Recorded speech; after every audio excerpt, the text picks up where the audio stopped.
হেফাজতের জন্য, নিজের ঈমান থেকে যেন বিচ্যুত না হয়, কষ্টের সীমা অতিক্রম হয়ে গেলে যদি ঈমান থেকে পিছপা হয়ে যায়, এজন্য ঈমানটা সুরক্ষিত রাখার জন্য নিজের দেশ ছাইরা, বাড়িঘর ছাইরা, স্ত্রী সন্তান পরিবার ছাইরা নিজের দেশ থেকে অন্য দেশে তারা হিজরত করবেন, পাড়ি জমাবেন। আল্লাহ রাসূল তাদেরকে এই পরামর্শ দিলেন, কিন্তু আল্লাহ রাসূল এখনো পর্যন্ত দেশ ছাড়ার কথা চিন্তাও আসে নাই।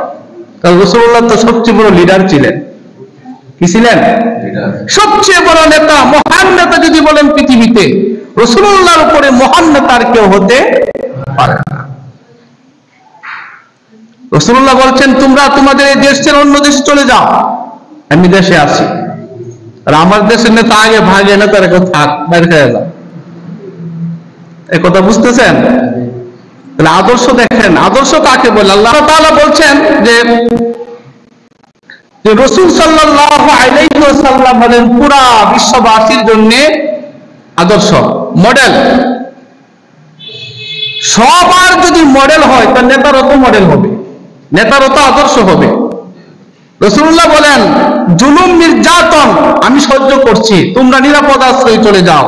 আমি আছি মক্কার জমিনে, যতক্ষণ পর্যন্ত আল্লাহ তাআলার আদেশ না আসবে ততক্ষণ পর্যন্ত আমি আমার এই মক্কা ছেড়ে কোথাও যাব না।